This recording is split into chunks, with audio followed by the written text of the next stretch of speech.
চলতি অর্থবছরে মোবাইল অপারেটরদের নতুন করে ৭০০ ব্যান্ডের ২৫ মেগাহার্টজ তরঙ্গ বরাদ্দ দেওয়া হবে। নিলামের প্রস্তুতি নিচ্ছে বিটিআরসি। নতুন তরঙ্গের মাধ্যমে গ্রাহকরা আরও উন্নত সেবা পাবেন, কল ড্রপ ও নেটওয়ার্কের জটিলতা কাটবে বলে আশা নিয়ন্ত্রক সংস্থার। তবে নিলামে তরঙ্গের অপ্রতুলতা এবং চড়া দাম নিয়ে আপত্তি আছে মোবাইল অপারেটরদের। বাংলাদেশের প্রথম ইমিউনিটি বুস্টার সমৃদ্ধ ফ্যান্টাস্টিক হ্যাপি এনার্জি বিস্কিট।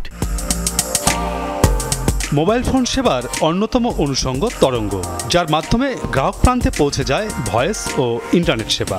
তবে এই তরঙ্গ সীমিত প্রাকৃতিক সম্পদ, যা বরাদ্দ নিতে হয় নিয়ন্ত্রক সংস্থার কাছ থেকে। এ অবস্থায় সেবার মান বাড়াতে ৭০০ ব্যান্ডের ২৫ মেগাহার্টজ তরঙ্গ অপারেটরদের জন্য বরাদ্দ দিতে চায় বিটিআরসি। কারণ এই ব্যান্ডের তরঙ্গ সহজেই ভবনের ভেতরে প্রবেশ করতে পারায় শহুরে এলাকায় বাসাবাড়ি ও অফিসের ভেতরে ভালো নেটওয়ার্ক পাওয়া যায়। চলতি বছরেই নিলাম আয়োজনের জন্য এরই মধ্যে মন্ত্রণালয়ের কাছে অনুমোদন চেয়েছে বিটিআরসি। ৭০০ মেগাহার্টজের আংশিক একটা অংশ, এটার জন্য আমরা দীর্ঘদিন অপেক্ষা করেছি। এটা নিয়ে শেষ পর্যন্ত আমরা আদালতে এটাকে একটা অ্যাপিলের জন্য লিপিবদ্ধ করতে পেরেছি। এই কেস চলমান, আমরা আশা করি এটা খুব শিগগির সুরাহা হয়ে যাবে। কিন্তু এটা সুরাহা হোক আর না হোক, ৭০০ মেগাহার্টজের যেটুকু ব্যান্ড আমাদের কাছে আছে সেটা আমরা অপশনে চলে যাব। ৭০০ ব্যান্ডের তরঙ্গ আছে ৪৫ মেগাহার্টজ, কিন্তু আইনি জটিলতার কারণে এখনই ২০ মেগাহার্টজ নিলাম করা যাচ্ছে না। তাই আপাতত ৫টি স্লটে মোট ২৫ মেগাহার্টজ নিলামে তুলতে চায় বিটিআরসি। ৪ অপারেটরের বিপরীতে ২৫ মেগাহার্টজ খুবই অপ্রতুল বলে মনে করছেন অপারেটররা। 4G বা 5Gতে যদি ইউজ করতে হয় মিনিমাম আমার 10 মেগাহার্টজ লাগবেই। 4 জন যদি থাকে তো এটা কম সবাই পাবে কি না, this is a big concern. যারা বেশি আর্ন করছে, প্রফিটেবল, তারা যদি এখন এই স্পেকট্রামটা এখন নিয়ে নেয় তখন কি, এবং তাদের জন্য যদি দাম বেড়ে যায় তখন কিন্তু ছোট অপারেটররা কিন্তু একটা অবশ্যই প্রবলেম পড়বে।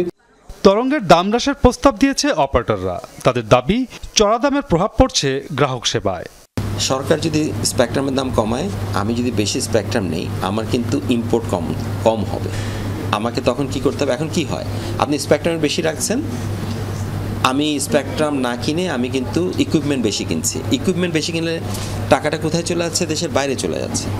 দাম এখনই কমানোর কোনো পরিকল্পনা নেই। তবে তরঙ্গ ক্রয় ও বাস্তবায়নের ক্ষেত্রে পরোক্ষ আর্থিক সুবিধা দেওয়ার কথা জানান বিটিআরসির চেয়ারম্যান। কেউ একজন স্পেকট্রাম নিল, সেই স্পেকট্রামটাকে পুরোপুরি ব্যবহার করতে পারলো না, ওর জন্য যে প্রাইসটা থাকবে, আর যে অনেক ভালো অপটিমাইজ করতে পারলো এই স্পেকট্রামটাকে, তখন আমরা তার সেই অ্যানুয়াল প্রাইস বা ইত্যাদি ওইখানে একটা রিবেট দেওয়া যায় কি না, এটার একটা সুযোগ রেখেছি, কত দেওয়া যায় ইত্যাদি ইত্যাদি। অপটিমাম ইউটিলাইজেশন তো করতে হবে। এইটাকে প্রমোট করার জন্য আপনারা দেখবেন আমরা এবার পলিসিতে যেটা করেছি সেটা হচ্ছে স্পেকট্রাম অপটিমাইজেশনের উপরে কি ইনসেন্টিভ দেওয়া যায় অপারেটরদেরকে, সেরকম একটা সুবিধাও আমরা রেখেছি।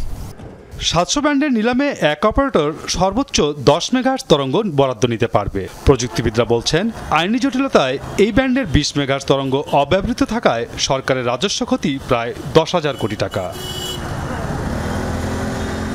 মাসুদুজ্জামান রবিন, যমুনা নিউজ, ঢাকা।